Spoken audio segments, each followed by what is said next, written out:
తర్వాత పైకి కట్టిన దాంట్లో మీదకి ఆయన రావాలి. సరే ఏంటి పిఠాపురం పంచాయతీ ఏంటి? యా 2019లో జనసేన అభ్యర్థిగా ఉన్న ఆవిడ కూడా వైఎస్ఆర్సీపీలో జాయిన్ అవ్వడు. ఇప్పుడు ఎవరు అక్కడ క్యాంపెయిన్ చేస్తారు? ఎవరు స్థానికంగా బలంగా ఉన్నవాళ్ళు? మీరు మర్చిపోండి, పిఠాపురం సంగతి నేను చూస్తానని వర్మగారు చెప్పారు కదా. వర్మగారు కూడా నేను మళ్ళీ వర్మగారు రెడీగా ఉన్నాడు. ఆయన వర్మగారికి ఆయనేమో కాకపోతే పవన్ కళ్యాణ్ ఏదో కుండ మార్పిడి పద్ధతిలో నేను కాకినాడ పోతే నువ్వు దానికి ఆయన సిద్ధంగా లేరు. అవును, ఇప్పుడు ఇబ్బందే కదండి. ఆయన మీరంటే మీకోసం నేను వదిలిపెట్టాను కానీ love me and my this అన్నట్టుగా వాళ్ళ నాకేం సంబంధం, మీరు చేస్తే చేయండి లేకపోతే నేను చేస్తాను, అది ఆయన కుండబద్దలు కొట్టి మరీ చెప్తున్నారు. కాబట్టి పిఠాపురంలో పీఠముడి అని చాలామంది పెట్టినట్టుగా పీఠముడి పడింది. నిజంగానే శేషమాంబ అంతకుముందు అక్కడికి వెళ్ళారు, నిన్నటిగా ఆమె వెళ్ళారు. తర్వాత ముద్రగడ వీళ్ళందరితో పెద్ద స్కీమ్ తయారు చేసి జగన్ పకడ్బందీగా అక్కడ ఒకటి ఏర్పాటు చేసి పెట్టారు. ఇప్పుడు పవన్కి ఇది ఛాలెంజ్. ఆయన చాలా స్పష్టంగా నేను పిఠాపురంలో ఉంటాను అని ఈ అనిశ్చితికి తెరదించాల్సింది ఆయన, ఎందుకంటే సృష్టించింది ఆయన. కాబట్టి ఆయన లేకపోతే వర్మ తప్పకుండా కొంత ట్రబుల్ పెడతారు. ఒకవేళ పైకి పెట్టకపోయినా ఆయన అభిమానులైనా కానీ చేయొచ్చు. నేను తెలుగుదేశం వర్గాల్లో కనుక్కున్నా, వర్మ ఏంటి మరి ఇలా మాట్లాడుతున్నాడు, దీనికి మీకు ఇది ఉందా అని. అంటే ఆయనకు ప్రత్యేకించి చెప్పింది ఏం లేదు.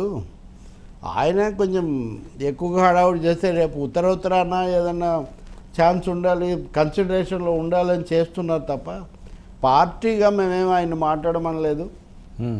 పార్టీకి ఆయన మాటలకి ఏం సంబంధం లేదు. కాకపోతే పవన్ కళ్యాణ్ కానీ తగ్గాడు, పవన్ నిలబడిన అంటే అప్పుడు ఏం చేయాలి? కాదు సార్, ఇక్కడ ఒక విషయం, పొత్తులో భాగంగా అది జనసేన కేటాయించిన సీటు. అది అధ్యక్షుడు ఎవరు ఆయన నిలబడతాడో ఇంకొకరు నిలబడతారో అన్నది ఆయన ఇష్టం. అది అంతేగాని నువ్వు నిలబడకపోతే నేను నిలబడతాను అంటే అది ఎక్కడ? పొత్తులో భాగంగా నిలబడలేదు. ఆయనతో మాట్లాడినప్పుడు ఆయన ఒప్పించారు. పిఠాపురం వాళ్ళకి ఇస్తాము, అక్కడ పవన్ కళ్యాణ్ నిలబడతాడనే అండర్స్టాండింగ్ మీద ఆయన మానేశాడు. ఓకే, లేకపోతే ఆయన దాని మీద పట్టుకొని కూర్చున్నాడు. ఇప్పుడు చాలాసార్లు అలా జరుగుతుంది కదా. ముఖ్యమైన వ్యక్తులు వచ్చినప్పుడు విఐపీలు వచ్చినప్పుడు ఓకే అని తగ్గాను, కానీ నువ్వు ఎక్కడి నుంచో తెచ్చి ఎవరినో తెచ్చి పెడతానంటే ఏంటని ఆయన ఒక పేచి పెడుతున్నాడు. అది జరుగుతుంది కదా. సజావుగా సాగనప్పుడు ఇవన్నీ వచ్చే అవకాశం చాలా ఎక్కువగా ఉంది కదా. కాబట్టి పిఠాపురం ట్రబుల్గానే ఉంటుంది. అంటే పవనే అక్కడికి వస్తే వేరే విషయం. అప్పుడు కూడా నాకు వదిలేయండి మీరు వద్దంటే మళ్ళీ పవన్ రాష్ట్రం అంతా కూడా తిరుగుతూ ఉంటాడు. అవును. కాబట్టి వర్మతో సరిగ్గా ఉండడం బహుశా ఈరోజు ఆయన మాట్లాడినప్పుడు అది కూడా చెప్తారు. నన్ను అసెంబ్లీకి పంపించాలి లేకపోతే కుదరదని ఆయన పదే చెప్తున్నారు. కాబట్టి అది ఒక ట్రబుల్ సమ్ అఫైరే. అలాగే తనకు ముందు పోటీ చేసిన వాళ్ళను పవన్ కళ్యాణ్ కనీసంగా మాట్లాడి నిలబెట్టుకోలేకపోవడం కూడా ఒక వైఫల్యమే. ఆయన మాట్లాడి ఉండాల్సింది. ఆమె ఫిర్యాదు చేస్తున్నారు కదా, ఎప్పుడు తర్వాత పట్టించుకోలేదు, తర్వాత మాట్లాడలేదు అది ఇదని.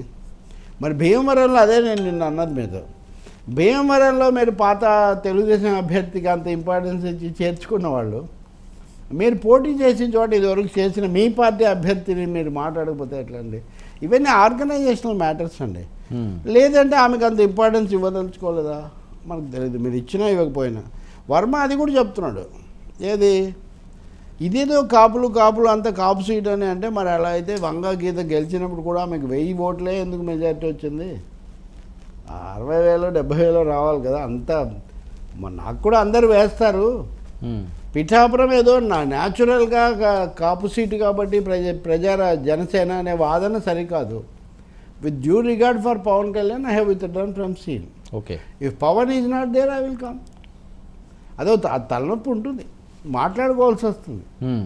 అలాగే ఉత్తర మీకు ఎమ్మెల్సీ చేస్తామనో ఇంకోటి ఏదో ఆయనకి ఇవ్వాలి లేకపోతే సార్. ఇంకా ఆయన ఈ రకంగా వాయిస్ రైజ్ చేస్తున్నాడంటే వర్మ డైరెక్ట్గానే, ఒకవేళ చంద్రబాబు నాయుడు గారు చెప్పినా ఈయన ఇలాగే మాట్లాడుతున్నాడు అంటే అక్కడ ఉన్న ఓటర్స్ ఏమనుకోవాలి?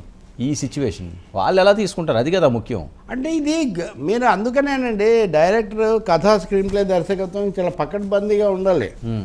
ప్రేక్షకుడు లేకపోతే ఓటరు ప్రజలు ఆ థీమ్ను పట్టుకొని అలా వెళ్ళాలి. మధ్యలో నాకు డైలాగ్ దోచింది ఇది వేస్తాను, అక్కడ వచ్చిన మత పేలుస్తానంటే కుదరదు. పవన్ కళ్యాణ్ దీనికి బాధ్యుడు.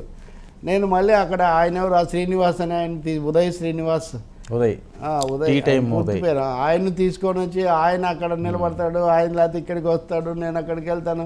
అసలు అమిత్ షా చెప్తే వెళ్తాను ఏంటంటే అది వరకు రూట్ మ్యాప్ అడిగారు, ఇప్పుడు సీట్ మ్యాప్ కూడా అమిత్ షాని అడిగితే అది ఏమన్నా ఇది ఉందండి. మరి ఈ తికమక ప్రజల మీద పడదా? అవును. ఇంకొకటి అదే మీకు కంచుకోట కాదు, ఇప్పుడు ఒక 30 ఏళ్ళు సిపిఎం గెలిచినట్టు లేకపోతే ఇంకో చోట నవీన్ అట్లాంటి కంచుకోట ఏం కాదు. మీరు ట్రయలే ఇది, మీరు ప్రయత్నం చేస్తున్నారు గట్టిగా, మీరు ఎంత పకడ్బందీగా చేయాలి. ఆయన ఆ విషయంలో తనే ఒక విధంగా లూజ్ పరిస్థితి ఆయనే కల్పించాడు. అందుకనే చంద్రబాబును కలిసిన తర్వాత అయినా అక్కడికి వెళ్ళి నేను ఇక్కడే ఉంటాను, గట్టిగా నిలబడతాను, ఈ పద్ధతిలో చేయకపోతే మటుకు అది డిస్టర్బ్ అయ్యే ఛాన్స్ తప్పకుండా ఉంటుంది. సో దీన్ని సెటరేట్ చేసుకోవాలి, సెటరేట్ చేసుకోవాల్సిన అవసరం చాలా ఉంది. రెండవది కన్ఫ్యూజన్ను ముగించాల్సిన బాధ్యత కూడా ఆయన మీదే ఉంటుంది, తను సృష్టించిన కన్ఫ్యూజన్. అంటే whether still it is open or not. ఎందుకో 15 రోజులు ఎంతో ఉంది ఆ నోటిఫికేషన్ నామినేషన్లు మొదలయ్యేసరికి. ఈ 15 రోజులు ప్రజలు అనిశ్చితంగా ఉంటే ఎట్లా? మీరు అన్నట్టు ఒక అంచనాకు రావాలి కదా. మన దగ్గర పవర్ స్టార్ నిలబడుతున్నాడు, ఆయన ఓటేస్తామని వాళ్ళు అనుకోవాలి కదా. అనుకుంటే మీరు గెలుస్తారు. లేదనుకోండి ఆయన ఇక్కడ నిలబడతాడో అక్కడ నిలబడతాడో, ఆయన వస్తాడో ఈయన వస్తాడో అనుకుంటే, పైగా ఈ లోపల వర్మ కూడా రావచ్చు. ఆయన నేను వదిలిపెట్టను అంటున్నాడు కదా.